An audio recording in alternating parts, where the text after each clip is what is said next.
r/AskReddit by Redmond Dtes. What celebrity have you never forgiven since an incident? I served Rachel Ray at a restaurant once. I made the mistake of 1. Speaking directly to her. I asked if she wanted a refill on her water, and 2. Touching her water glass as I refilled it. It was now dirty, and she demanded a new glass. She complained about me to my manager about my lack of respect, and tipped me nothing. Such a gross human.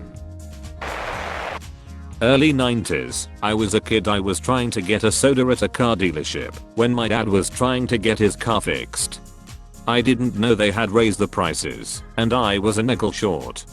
In walks Scottie Pippen, and I asked him for a nickel. He just looked at me, took a bunch of change out, bought a soda, and looked right at me as he walked away with his soda and pocket full of change. Screw Scottie Pippen. Update. Wow, thanks for the award and all the comments on Chicago. It was a great place to grow up, and I always encourage people to visit. On another note, Michael Jordan was a very good tipper, as my brother told me when he caddied for him. But screw Scottie Pippen. Pippen is kinda known to be a cheap asshole. They don't call him no tipping Pippen for nothing. In 1996, Jack Nicholson beat a prostitute very badly, got sued by her, settled out of court for $40,000. Then she later died from the injuries to her brain. Edit. It looks like the rumors that she died aren't credible. She sued again in 2000, stating doctors told her she would die from her injuries, but there are no reports stating if she did or not. Every single celebrity who've abandoned their children. Travis Scott and his fudge ass concert that killed children.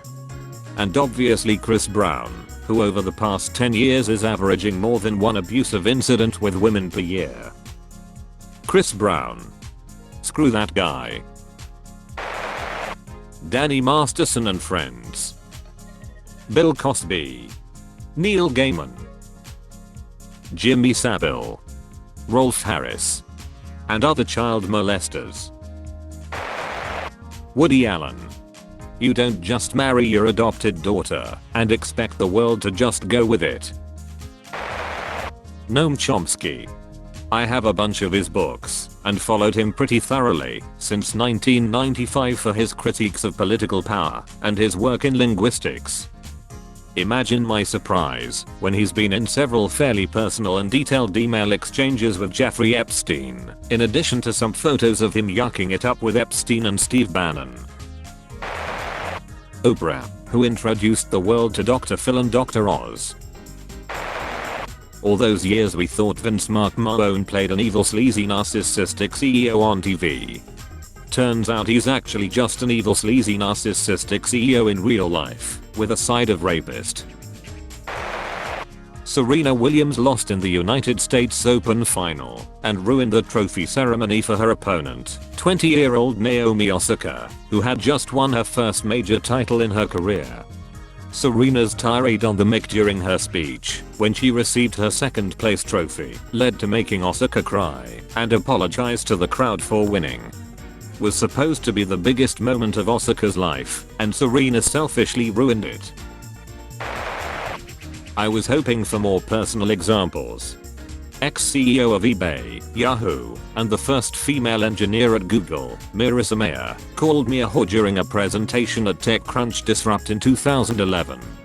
She had a magnificent fall from grace in 2017 that made me happy. Will Smith after the Oscars incident. It wasn't some huge boycott thing for me, but it shifted my perception, and the old charm just doesn't land the same anymore. That whole situation with Kutcher and Kunis made their anti-exploitation work feel like the most hollow, hypocritical performance imaginable. Ashton Kutcher and his letter of support for Danny Masterson during his rape trial. It was disgusting, and so was his and Mila Kunis' performative apology afterwards. It beggars belief that they did this given their involvement with Thorn, a charity exposing the sexual exploitation of children. Tom Cruise, after he felt he needed to comment on Brooke Shields' postpartum depression when he had no clue what he was talking about. Oh, it's because Scientologists don't believe in therapy or really mental illness. So I'm sure it comes from that. Still a douchebag though. Andy Dick. For getting Phil Hartman's wife back onto drugs. And thank goodness for John Lovitz punching that mother sucker. Logan Paul. You can't just film a dead person who died by suicide and post it on the internet and then apologize a few months later. He exploited some poor family's tragedy to get clicks on a freaking YouTube video. He's so freaking selfish it's disgusting. All the while making sure he had his Gucci jacket on. It's just a disgusting level of privilege and unawareness. He's also done a bunch of shitty stuff since. Kevin Spacey for being a sexual predator. I don't care that he wasn't convicted in the United Kingdom. I believe the people who say he did touch or assault them, many of whom have never brought a case against him, so have no motivation to make false allegations. Barbara Walters. Corey Feldman came forward about sexual abuse in Hollywood, claiming that the abusers were still in the industry. Which he's been proven right multiple times by the way. And her response was, "You're damaging an entire industry." Kobe was a rapist. Why does nobody remember this? Every time people talk about him, it's with respect, and when he died, everybody was so sad. He was a rapist. Ariana Grande, for licking those donuts and putting them back on the shelf. That's disgusting. Pretty sure it was a small mom and pop store too. Brad Pitt's 6 children don't speak to him after what he did to their mother and some of them. He got away with it, dragged his divorce out over years, suing his wife over and over, yet is still a beloved movie star, getting great parts, and loving the good life. He made sure to basically ruin his wife's career too.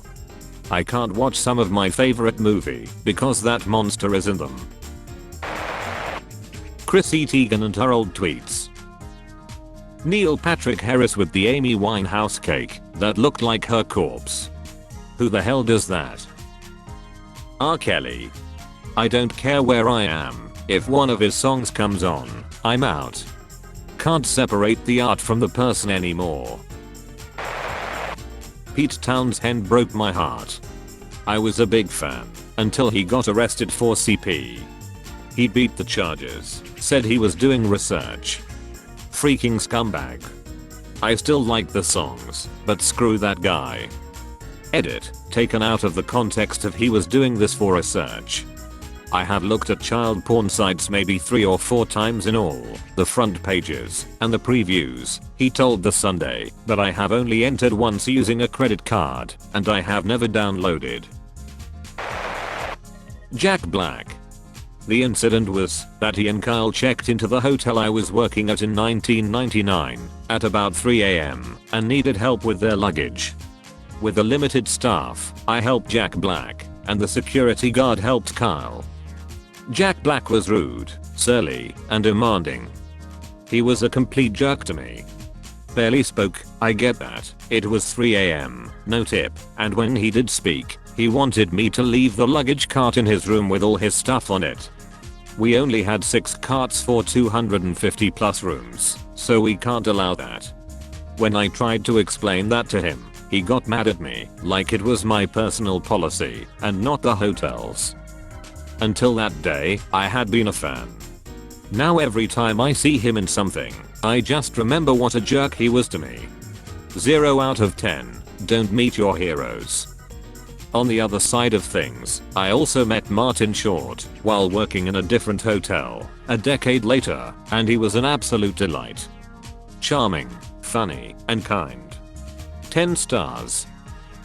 A simple sorry I'm being a jerk, but I'm absolutely exhausted goes such a long way and would help celebs avoid stories like this. Jerry Seinfeld. 100% a pedo. If he happily dates a high schooler in public, then I don't want to know what he's done in private. The one like this people always forget is Paul Walker. 33, dating a 16-year-old. 7-year relationship till he died. After those 7 years, you were still barely drinking age. That's all folks. Thank you for watching. If you like videos like this one, why not like and subscribe for more? Have a nice evening.